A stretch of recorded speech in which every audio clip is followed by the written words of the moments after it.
E aí pessoal, eu sou Joel Pinheiro. Se você está chegando agora no meu canal, já se inscreva aqui, clique no sininho também e todos curtam e compartilhem este vídeo para a discussão chegar sempre mais longe, né? Vimos neste domingo, pela primeira vez este ano, protestos fortes contra o governo Jair Bolsonaro. Os protestinhos a favor do governo têm acontecido aí todos os domingos, em algumas cidades. Agora tivemos em algumas o protesto contra, né? E aqui em São Paulo chegamos até a ver cenas de violência, né?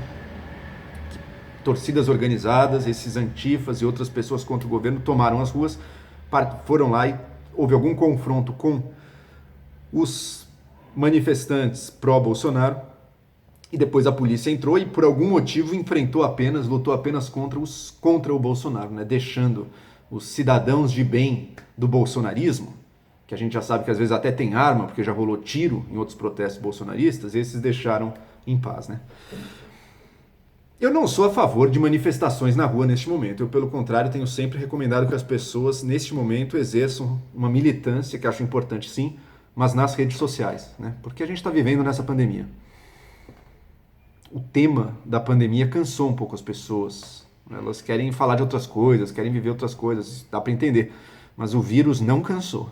O vírus continua aí, as mortes continuam muito altas, as infecções continuam subindo. Pelo que todo mundo que estuda o assunto fala, não é o momento de voltar às ruas, não é o momento de voltar às grandes aglomerações, né? Mas eu também entendo, dá para compreender a indignação que está movendo as pessoas, né? A gente gostaria muito de estar podendo manifestar todo mundo nas ruas, porque o descalabro desse governo não tem fim, né? No meio da pandemia não ter ministro da saúde por mais de 2 semanas, tá interferindo em Polícia Federal, tá zombando das instituições da democracia, abertamente flertando com golpe militar, com AI-5, com fechamento do Supremo, participando de protestos que pedem isso, e todos esses protestos bolsonaristas pedem isso, né? Tá sendo investigado por crimes de gabinete do ódio, de fake news, né? E a gente vê esses protestos pró-Bolsonaro estão perdendo qualquer vergonha na cara, estão usando bandeira de movimento nacionalista, ultranacionalista, fascista, ucraniano. É uma vergonha. E no Brasil isso, sabe? No Brasil trouxeram isso pra cá, né? Entre outros, a maluquinha lá da Sarah Winter, que já foi pra Ucrânia, parece, né? E supostamente teria treinado lá. Evidentemente ela se vende como muito mais do que ela é, mas enfim, não é só no grupinho de malucos dela que a gente tá vendo isso. A gente viu aqui em São Paulo essas bandeiras ucranianas. O que tem a ver com o Brasil, sabe? Tem a ver o seguinte, elas se tornaram símbolos de movimentos de extrema direita, ultranacionalistas. Então trazem isso para cá. Isso é uma afronta aos valores do Brasil, quem faz isso. É uma afronta ao que nos constitui como nação, né? Uma nação que, apesar de todas as injustiças e violências, é uma nação que tem como valor, ao menos, a integração.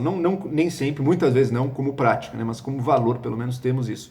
O aceitar o outro e querer integrar e não separar, dividir e marcar uma identidade única, né? Aqui é muito mais da mistura.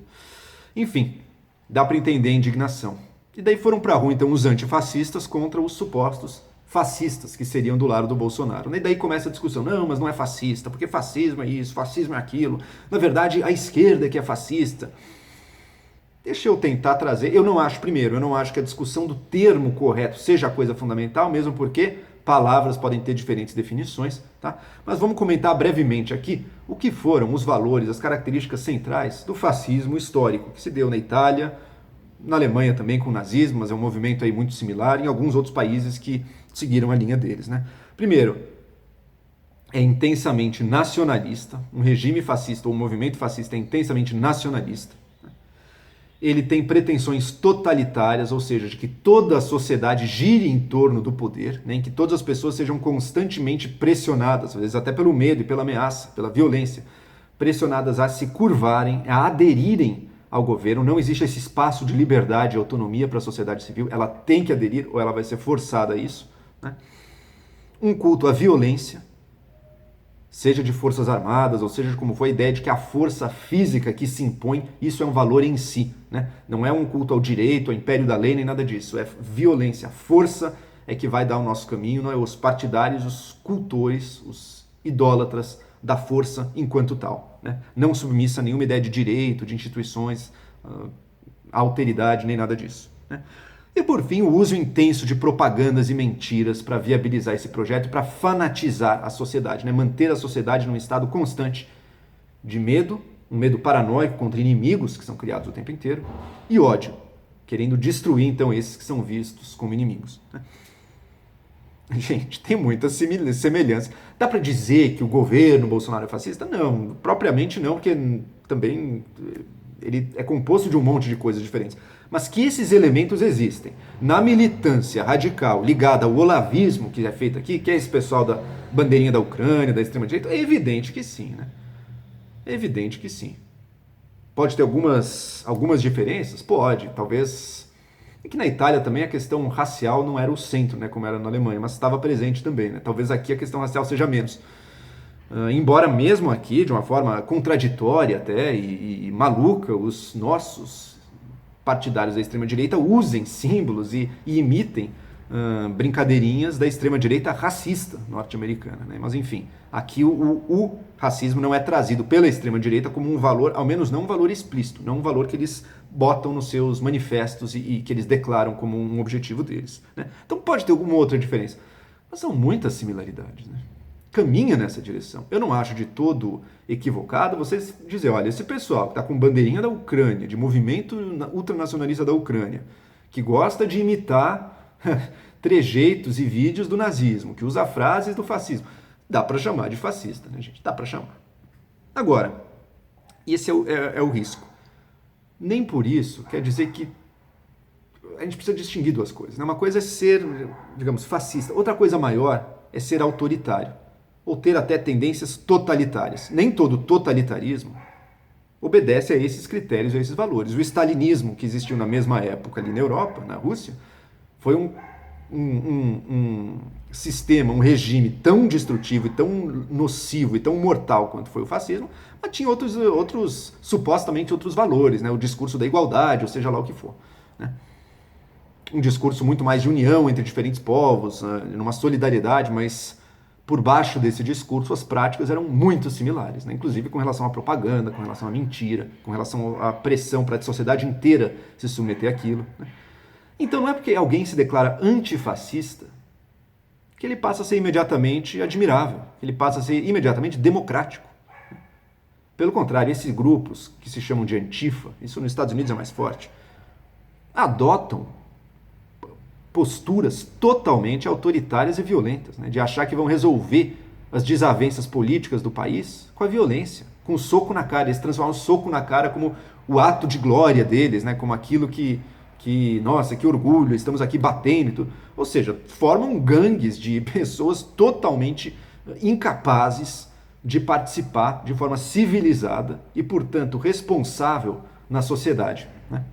Na sociedade ocidental, na sociedade que tenta resolver seus problemas por meio da palavra e da lei, e não pelo uso unilateral da violência contra aqueles que a gente considera dignos dessa violência. Se um antifascista, e daí eles usam o termo fascista para falar de quem quiserem, daí depois o liberal vira fascista para eles também, vamos lá, vamos dar soco na cara também, né? Não é porque se dizem antifascistas que são admiráveis e que são menos autoritários até do que os próprios fascistas, infelizmente, né? Pode ter uma coisa melhor, pelo menos eles ali não têm o racismo, verdade, ali não tem o racismo, mas dá para ser não racista e mesmo assim tá fazendo muita coisa muito ruim, né? Como aliás o próprio nome antifascista foi usado, né? Não sei se vocês sabem, o Muro de Berlim, criado pelo regime ligado à União Soviética ali na Alemanha, chamava-se de muro antifascista, né? Era uma prisão da própria população, mas não, é o lindo ideal do combate ao fascismo que está aqui, né? Daí é muito fácil, as palavras aguentam qualquer coisa, gente. Lembrem que a religião que prega como valor central o amor ao próximo, essa mesma religião foi usada para justificar a Santa Inquisição. Então não é porque alguém se reveste de um nome, de um certo valor, que isso está presente nas práticas deles. O real enfrentamento das tendências violentas, autoritárias dos movimentos pró-Bolsonaro, dessa militância radical, é a lei e a ordem. É a ausência de força? É o pacifismo? De jeito nenhum. A força é essencial para a ordem social, mas a força precisa estar submetida ao direito.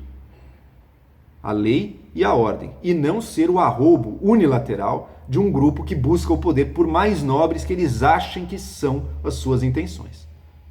É isso que diferencia um regime que propriamente preserva e busca promover a liberdade da sociedade civil e a liberdade humana, e de outros que tendem ao autoritarismo e, em última análise, à tirania. Stalinismo, fascismo, você pode dar nomes diferentes, chavismo, pode dar nomes diferentes, mas são todos formas de tirania, com pretensões, se possível, totalitárias sobre a sociedade. Todos são inimigos nossos. E tantos outros quantos nomes podem ser inventados aí para novos sistemas que são, no fundo, jeitos, reedições mais modernas daquilo que se conhece na filosofia política, desde os tempos da antiguidade na Grécia, como um nome de tirania. É o poder totalmente concentrado num só que corrompe a sociedade inteira, fazendo-a orbitar nessa esfera pela bajulação e pelo medo. Esse é o real inimigo. Esse é o real inimigo da liberdade. Então, quem que é fascista no Brasil? Podemos usar esse termo, podemos usar outros. São autoritários. Se eu fosse usar para sem dúvida, os militantes radicais do Bolsonaro têm muitas características em comum, mas isso não quer dizer que quem se descreva como antifascista esteja necessariamente tão distante deles assim.